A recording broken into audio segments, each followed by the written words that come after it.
Der er meget dårlig forbindelse. Kan du høre mig? Jamen, bare lige hænge på. Ja, det er orden.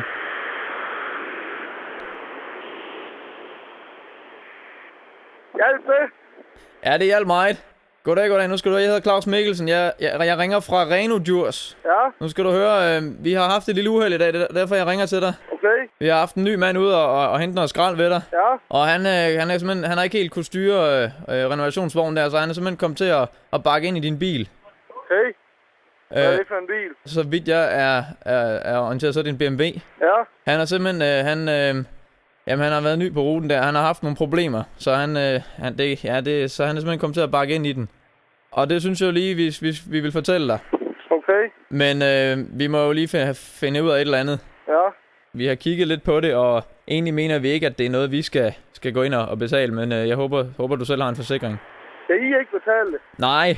Hvorfor ikke det? Det er jo sådan, der skal være fri passage for os, og den stod altså smidt midt i indkørslen. Nej, det gjorde den satme ikke. Det gjorde den. Den står om på græsset. Den stod smidt midt i indkørslen, han kunne slet ikke komme til. Så er det også, han kunne slet ikke finde din skraldespand derude. Han mente, du nærmest havde gemt den lidt væk. Jeg så derhen for enden af gavlen, hvor den altid er stået. Jamen, du er en ny mand. Han siger, at den sådan står sådan gemt væk om bag et skur eller sådan et eller andet. Så vi må indrømme, det virker nærmest som om, at du vil. Jamen, hvad er der sket med BMW'en? Jamen, det ved jeg ikke. Den ser da nok ikke kørende ud. Jamen, så skal I sgu da også betale. Og så tror jeg, han kom til, at han bakkede ind sådan i fronten. Men så blev han lidt forvirret, så kom han til at sænke den der, vi løfter spanden med, så den kom han til at sænke ned i taget. Hold da kæft. Ja, det var så også lidt dumt, selvfølgelig. Ja, dumt. Ja. Jamen, og så vil I ikke betale det.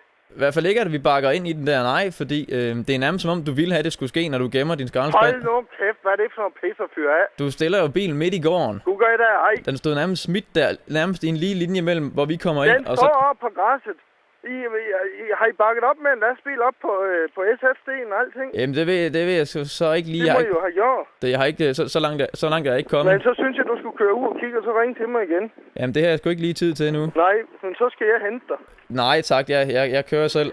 Nå. Men altså, du kan godt se, det ser lidt underligt ud, ikke? Med, at du har gjort det på den måde der. Ja, jeg gider overhovedet ikke. Kan jeg ikke få dit nummer, så skal jeg komme hjem, og så skal jeg ringe til dig. Jamen, du behøver ikke at komme hjem, altså. Der er så ikke så meget at snakke om, altså. Det er jo beklageligt uheld, men jeg tror godt, du kan se, at det ikke rigtig er nogen skyld, altså. Hvis det ikke er din skyld. Hold kæft, mand. Jeg gider overhovedet ikke snakke med. Jeg skal nok finde ud af et eller andet. Jamen, hvad vil du finde ud af? Hvad hedder ham, der har bakket ind i? Han hedder Kenneth. Ja. Hvad nummer har han? Han har ikke noget nummer. Har han ikke noget nummer? Nej. Tror du, jeg er dum? Jamen, det kan godt være, han har et privat nummer, men det giver vi ikke ud. Nej. Du skal da ikke. Så vil du ringe og skælde ham ud, eller hvad? Nej, jeg skal ringe og spørge om, hvor han har kørt ind i hen, og hvad der er sket. Ved du hvad, han har haft det hårdt nok i forvejen, ikke? Altså, udover at han... Hårdt nok? Bare fordi han vil tømme dit skrald, og ikke kan finde din skraldespand, og ikke kan komme til for din bil, der står smidt, så skal han bakke ind og prøve at bakke udenom, og det går så galt. Og ikke nok med det, så panikker han og sænker... Den står der ude på græsset, gør han ikke? Og den stod smidt midt i gården. Ja, så er der en, der været ude at køre i en. Jeg har fandme ikke smidt den. Jamen, det er jo nok din kæreste, der har det, så vidt jeg er orienteret. For helvede. Og så smider han graben til at tage skraldespanden op, men dem kommer han til at smide ned i taget, ikke? Der panikker han jo også. Lad mig bare få det nummer til ham, så skal jeg kraftedeme ringe til ham. Det gider der overhovedet. Jeg skal da ikke til at betale, at de har bakket ind i min bil. Ja, det vil jeg sige, sådan som du har smidt den der, eller hun har smidt den der, så vil jeg sige, at man nærmest beder om det. Ja. Hold kæft, det giver ikke snakke med dig. Nu vil vi lige have forklaret det her, ikke? Forklaret? Der er ikke noget at forklare. Jeg ringer til Reno Djurs. Jamen, du snakker jo allerede med mig nu. Hvad? Du snakker jo allerede... Ja, men så en anden en, der er fornuftig at snakke med. Du synes ikke, jeg er fornuftig at snakke med? Overhovedet ikke. Er der ikke noget så at sige, at jeg selv skal betale? Ja, når det er på den måde, så tror jeg godt, du kan se, at du selv skal betale det. Du har da forhåbentlig en forsikring. Ja, det har jeg da, men jeg skal da ikke gå ud over min forsikring, og de bakker ind i. Sådan, det er vores opfattelse i hvert fald. Ja, hold kæft, jeg giver ikke sagt med dig. Jeg vil lige fortælle dig...